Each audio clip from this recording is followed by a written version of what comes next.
নমস্কাৰ প্ৰিয় দৰ্শক অসমীয়া নতুন বছৰৰ ৰাশিফল অথবা ভাগ্যফল এই অসমীয়া নতুন বছৰটো আপোনালোকৰ কেনেদৰে পাৰ হ'ব সিংহ ৰাশিৰ জাতক জাতিকা পুৰুষ মহিলা বছৰৰ আৰম্ভণিতে আপোনালোকৰ ধন আহিবনে ইনকামৰ ক্ষেত্ৰত চাপত পাবনে নে সমস্যা আহিব ঘৰত ফেমিলি আনন্দ হ'বনে ঝামেলা আহিব আয় ব্যয় ইনকাম সকলো ক্ষেত্ৰতে আমি এই ভিডিঅ'টো প্ৰস্তুত কৰিছোঁ আপোনালোকৰ শুভ বাৰ শুভ ৰং শুভ সংখ্যা শুভ দিন সকলোবোৰ সোমাই আছে এই ভিডিঅ'টোত সেয়ে আশা কৰোঁ আপোনালোকে এই ভিডিঅ'টো আৰম্ভণিৰ পৰা শেষলৈ চাই বিশেষকৈ বৃহস্পতি গ্ৰহটো এই বছৰটো আপোনালোকৰ কেনেদৰে হ'ব আমি আজি সিংহ ৰাশি সম্পূৰ্ণ অসমীয়া বছৰটো কেনেদৰে পাৰ হ'ব সকলোবোৰ তথ্য বিশ্লেষণ কৰিম সেয়েহে আপুনি আৰম্ভণিৰ পৰা শেষলৈ চাওক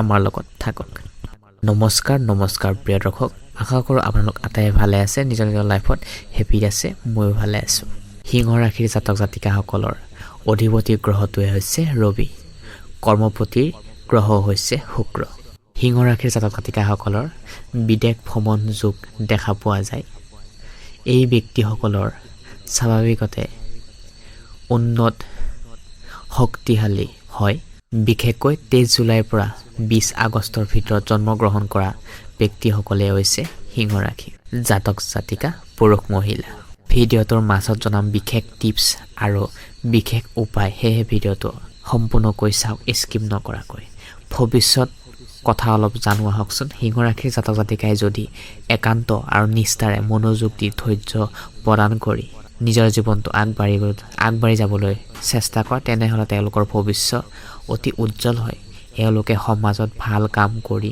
সমাজৰ উন্নতি কৰি নিজেও ভাল পায় আৰু আনকো সুখী ৰাখিব বিচাৰে চাকৰি ব্যৱসায় আইন আদালত অনুষ্ঠানৰ প্ৰতি খুবেই আকৰ্ষিত হয় এওঁলোকৰ সুস্বাস্থ্য যদি অনুষ্ঠানৰ প্ৰতিষ্ঠানত থাকে তেনেহ'লে এওঁলোকৰ সকলো ক্ষেত্ৰত সুস্বাস্থ্য কৰি আনিবলৈ সক্ষম হয় প্ৰেম সম্পৰ্কত সিংহ ৰাশিৰ জাতক জাতিকাসকলে প্ৰেমৰ পৰিৱৰ্তনে এওঁলোকে যদি সদায় নিজৰ ক্ষেত্ৰত কৃতকাৰ্য নহ'বও পাৰে তেনেহ'লে এওঁলোকৰ কাম প্ৰেম দুয়োটাই ক্ষেত্ৰত কিছুমান ক্ষেত্ৰত অমিলো দেখা পোৱা যায় বিপৰীত লিংগৰ প্ৰতি অধিক আকৰ্ষিত হ'লেও সিংহ ৰাশিয়ে নিজৰ ব্যক্তিত্ব আনৰ ওচৰত হেৰাই হ'বলৈ নিদিয়ে প্ৰেম আৰু জীৱনত সিংহ ৰাশিয়ে সদায় একে অনুভৱ কৰে যদিও অকল প্ৰেমিক হ'বও নোৱাৰে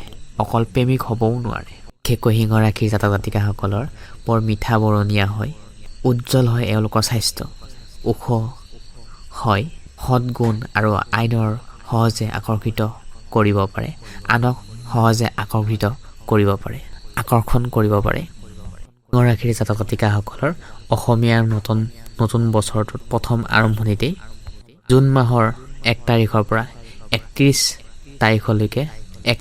আগষ্ট তাৰিখলৈকে বৃহস্পতি গ্ৰহ আপোনাৰ ৰাশিৰ পৰা দ্বাদশ স্থানত থাকিব ব্যৱসায় বাণিজ্য ইনকামৰ ক্ষেত্ৰত সিংহ ৰাশিৰ লোকসকলৰ প্ৰথম গ্ৰহটোৱে হৈছে শনি বছৰৰ আৰম্ভণিতে শনিৰ অষ্টম ভাগত থকাৰ কাৰণে ব্যৱসায় বাণিজ্যত অশুভ প্ৰভাৱ পৰিব পাৰে সেয়েহে ভাগ্যৰ প্ৰতি অষ্টমত ধনৱতী হোৱাৰ কাৰণে লোকচানো হোৱাৰ সম্ভাৱনা চান্স দেখা পোৱা গৈছে সেয়েহে বছৰৰ আৰম্ভণিতে যিকোনো ক্ষেত্ৰত ব্যৱসায় বাণিজ্য কৰাৰ আগতে মাৰ্কেট চালি চাই ল'ব আৰু নিজৰ পাৰ্টনাৰজনৰ লগত ভালদৰে লেনদেন কৰি লৈ মাৰ্কেটখন চোৱা চিতা কৰি লোৱাটো খুবেই অত্যন্ত জৰুৰী আপোনাৰ কাৰণে এই বছৰটোৰ কিছুমান ক্ষেত্ৰত পেটৰ সমস্যাও হ'ব পাৰে সেয়েহে স্বাস্থ্যৰ ক্ষেত্ৰতো সচেতন হোৱাটো আপোনাৰ কাৰণে অত্যন্ত জৰুৰী খোৱা লোৱাৰ ক্ষেত্ৰতো যত্ন লোৱাটো অত্যন্ত জৰুৰী বৃহস্পতি গ্ৰহটো অষ্টম স্থানত পূৰ্ণ দৃষ্টিৰে স্বাস্থ্যৰ প্ৰতি বিশেষ যত্ন ৰখাটো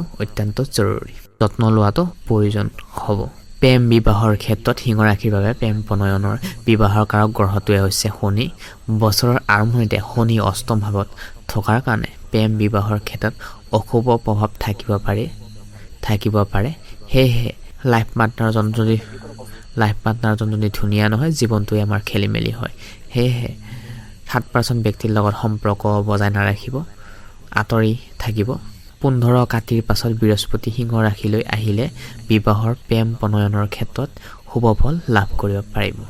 বৃহস্পতি গ্ৰহটো হৈছে শিক্ষাৰ কাৰক।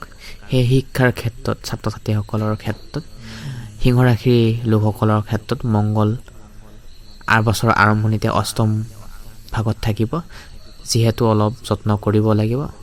কিছু ক্ষেত্ৰত সমস্যাও আহিব পাৰে। সেয়েহে চিকিৎসা, ধন, বিভাগ, ভূমি, ৰাইজৰ ক্ষেত্ৰতো আহিব পাৰে। সেয়েহে আপোনালোকে নিজৰ পৰিয়ালৰ লগত ভালধৰণে চলা উঠা বহা কৰিব লাগিব।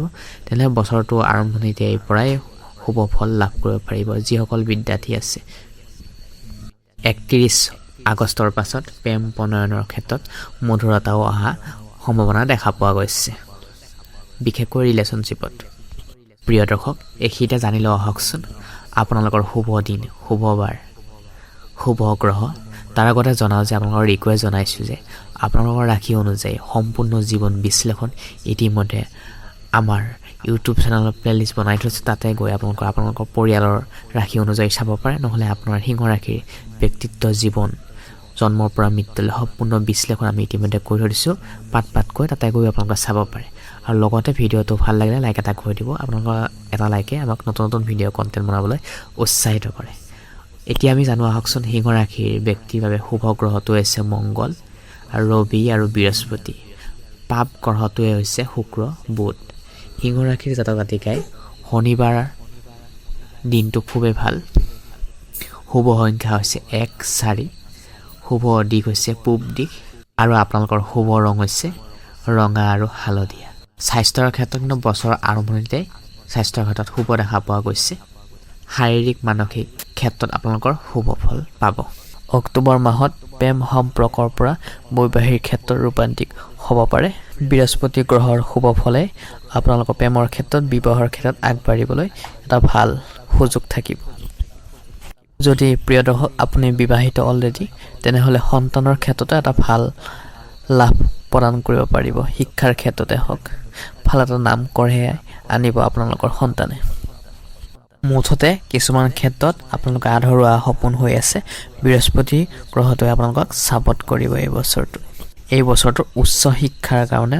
যদি উচ্চ শিক্ষা লৈ আছে তেনেহ'লে এই বছৰটো শুভ।